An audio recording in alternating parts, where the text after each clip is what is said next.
Imagine the lights go out, not for an hour, but for a month. The trucks stop running. The supermarket shelves, stripped bare by panic buyers in the first 48 hours, stand as empty metal skeletons. You open your pantry, a few bags of chips, a stale loaf of white bread that is already beginning to bloom with blue mold. You look outside your window at the trees lining the street, at the grass in the park. You see scenery. You see landscaping. You see nature. A medieval peasant standing at that same window would see lunch. They would see a pantry that never closes, a larder that does not require electricity, and a bakery hidden inside the trunks of the forest. This is the terrifying fragility of the modern existence. The modern definition of food has become so narrow, so sanitized, and so dependent on a global supply chain that when the trucks stop, the modern human begins to starve.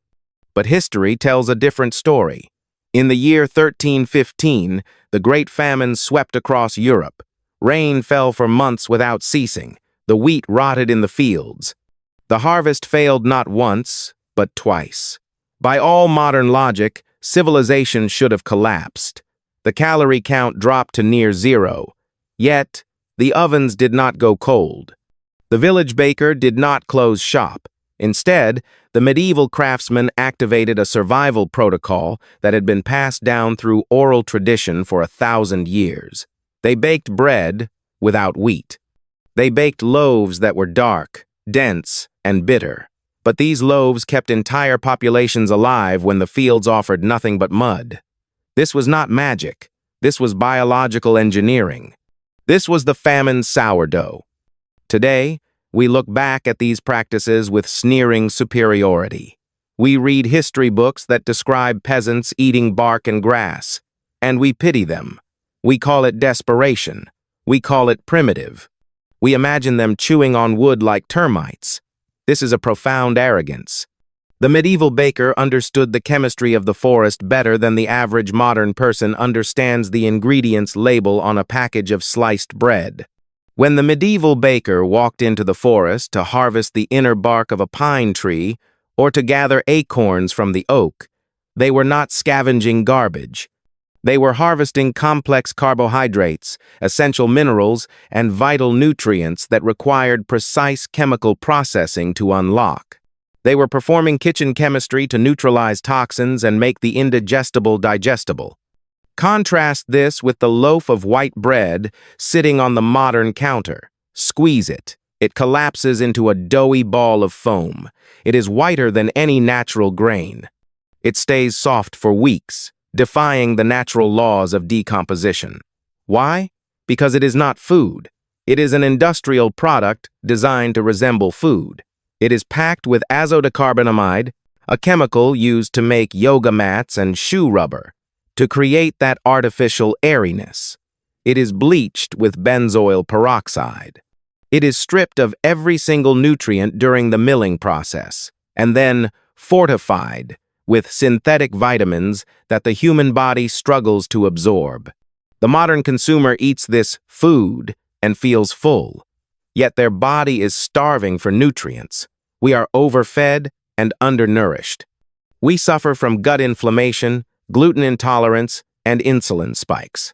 The medieval peasant, eating their dark, bark-infused famine bread, had a gut microbiome robust enough to digest iron. The industry does not want you to know that the definition of edible is flexible. The agricultural conglomerates rely on you believing that the only source of carbohydrates is the monoculture wheat field that they control. They rely on the consumer being helpless without the supermarket. If the consumer knew that the pine tree in the backyard contained more vitamin C and iron than the imported fruit in the fridge, the consumer would become dangerous. The consumer would become independent. This knowledge was systematically suppressed, not by malice, but by the convenience of the Industrial Revolution. We traded resilience for convenience. We traded the ability to survive for the luxury of not having to chew. This investigation is not just a history lesson. This is a retrieval of lost data. We are going to deconstruct the famine loaf.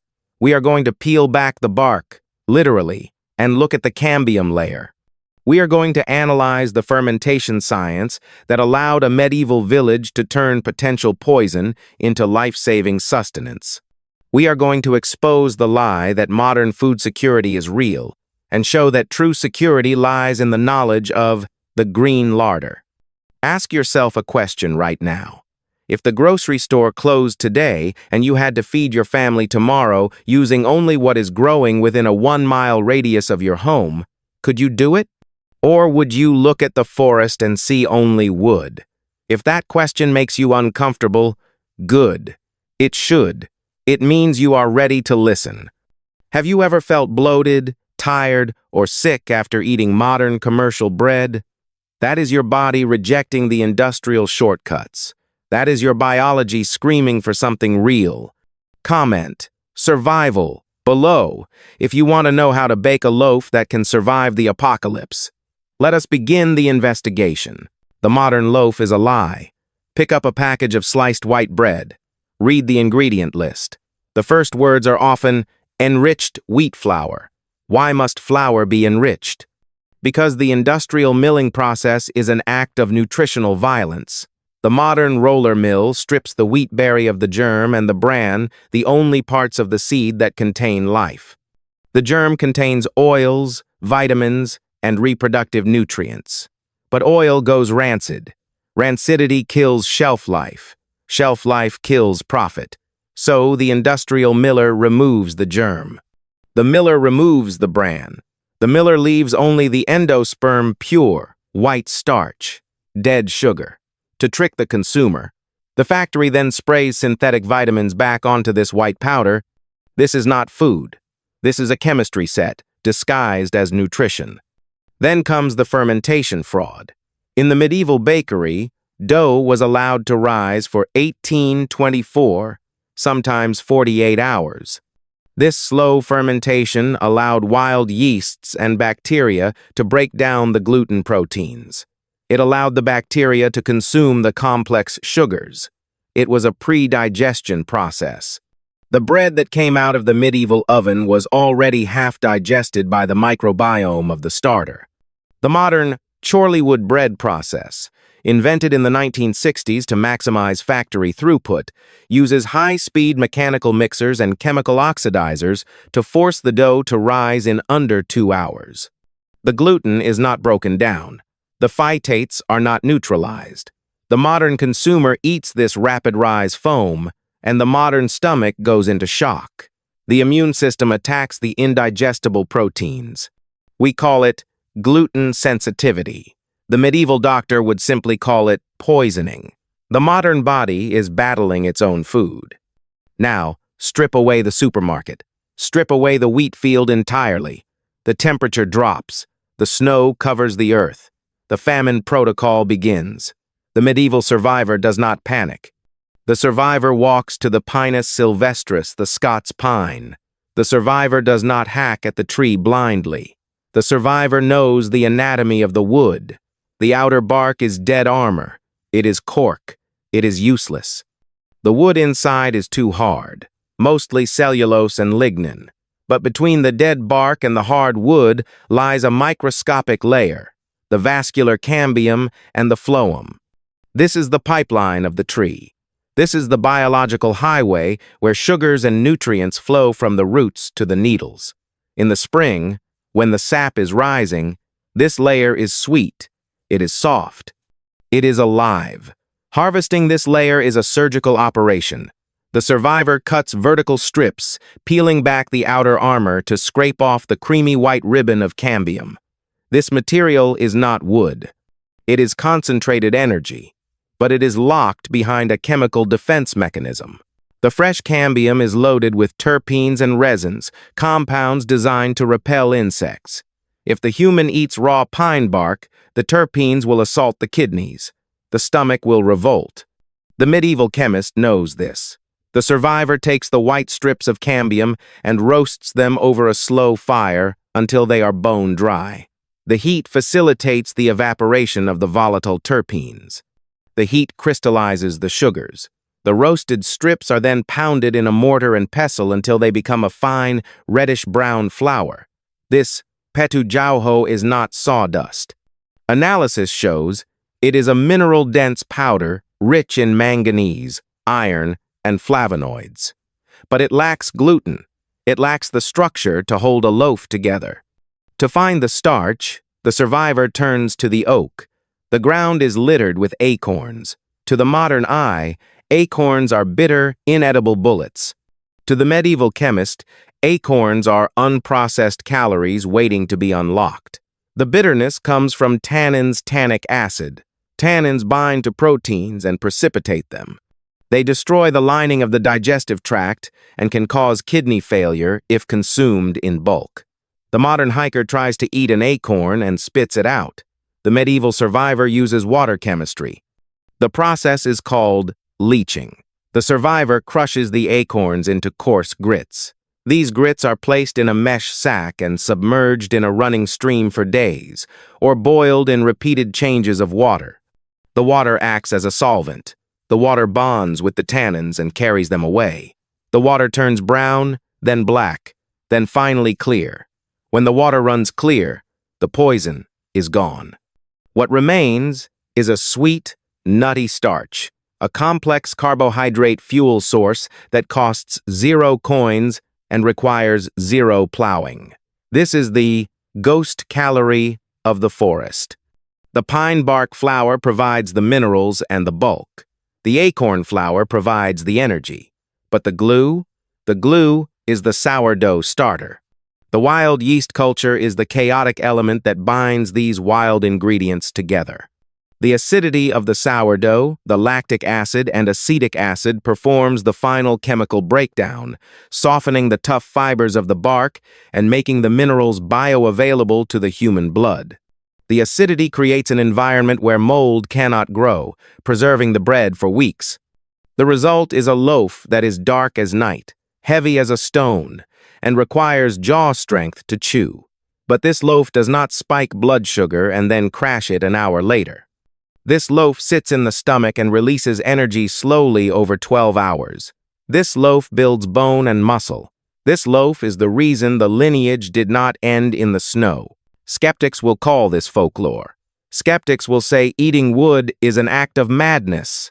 Science disagrees. Modern laboratory analysis vindicates the medieval baker. Research conducted by the Department of Food Chemistry at the University of Turku in Finland has analyzed traditional petulaipe, or pine bark bread. The findings are humiliating for modern nutritionists. The analysis reveals that the inner bark of the Scots pine is not merely empty filler. The bark is a powerhouse of trace minerals. The bark contains high concentrations of iron and manganese minerals, often deficient in the modern diet.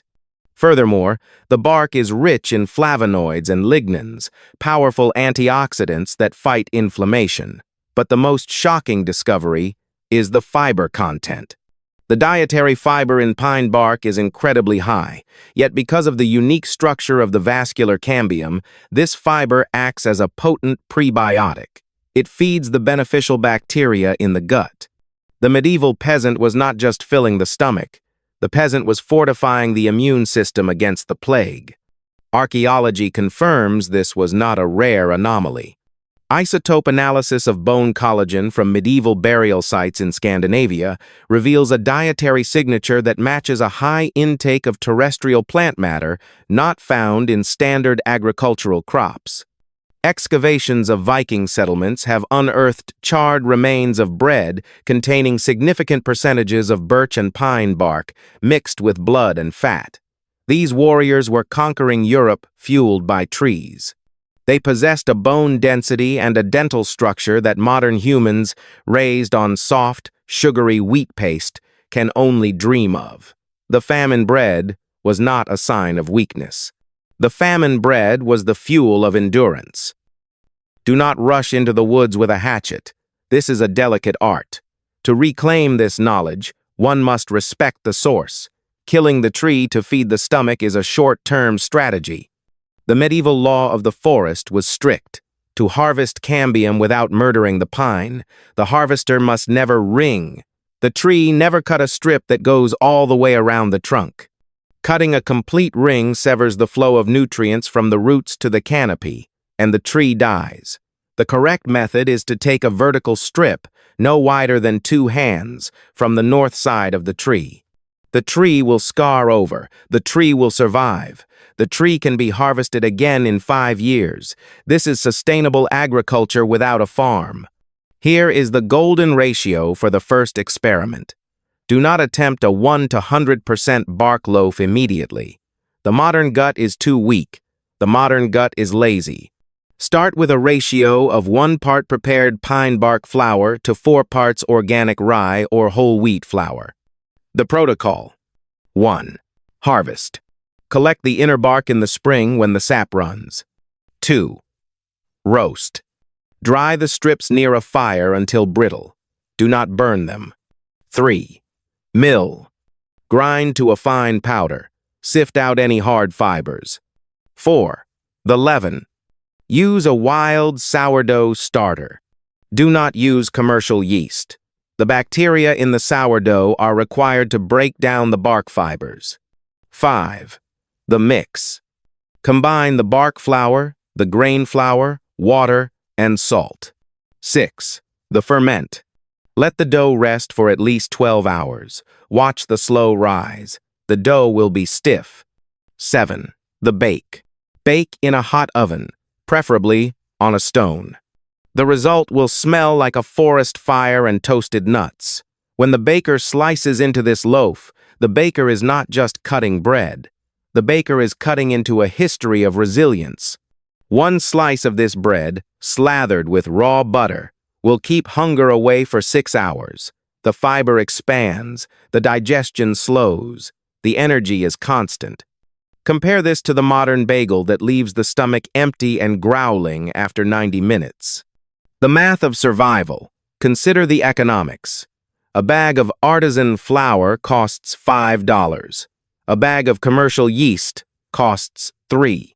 The price of food is rising. The supply chains are straining. The pine tree in the backyard costs nothing. The acorns in the park cost nothing. The wild yeast in the air is free. Investing time in learning to process these materials is an investment that inflation cannot touch. This is the only currency that matters when the dollar collapses, the currency of competence. We must redefine the word primitive. The modern world uses this word as an insult. The modern world looks at the medieval era, a time of mud, stone, and fire, and sees only poverty. But look closer. Look at the modern human standing in the aisle of a superstore, staring at a shelf of empty boxes, paralyzed by fear because the truck did not arrive. Who is the primitive one? Is it the ancestor who could walk into a frozen forest and extract a 3-course meal from the trees and the soil? Or is it the descendant who starves to death in a house full of electricity because the app on the phone stopped working? The medieval peasant was not a victim of the environment. The peasant was a master of applied physics and biology. The peasant did not need a supply chain. The peasant was the supply chain. The knowledge of the famine sourdough proves that the ancestors did not view nature as a backdrop for recreation. They viewed nature as a complex machine, and they possessed the manual. They understood that the line between poison and food is often just a matter of preparation, of chemistry, of patience. We have traded this wisdom for comfort. We have traded capability for convenience. We have become a civilization of infants, fed by a corporate spoon. We call ourselves consumers. The very word is an admission of defeat. A consumer is a mouth. A consumer is a drain. A consumer creates nothing, sustains nothing, and knows nothing. The system loves the consumer because the consumer is helpless. The helpless customer is a loyal customer. But the path back to the craftsman is still open. Learning about bark bread, about leaching acorns, about wild fermentation, this is not about preparing for the end of the world. It is about changing the way the eyes see the world right now. When the individual possesses the knowledge of the green larder, the forest changes, the park changes. The trees are no longer just scenery. They become assets. The fear of scarcity vanishes, replaced by the quiet confidence of competence. This is the ultimate freedom. True independence is not having a lot of money in the bank, because money can lose its value overnight. True independence is looking at a pine tree and seeing bread. True independence is looking at a river and seeing a chemistry lab. True independence is knowing that no matter what happens to the trucks, the trains, or the grid, the lineage will continue because the knowledge remains. Do not just watch this video and nod. Do not just consume this content. Go outside, find a pine tree, touch the bark, identify the acorn, start a sourdough culture. Bake a loaf that is not white, soft, and sweet, but dark, dense, and real. Taste the bitterness. That bitterness is the taste of survival. That bitterness is the taste of reality. Break free from the addiction to the industrial shortcut. Stop being a consumer. Start being a survivor. The forest is waiting. The oven is hot. The choice is yours.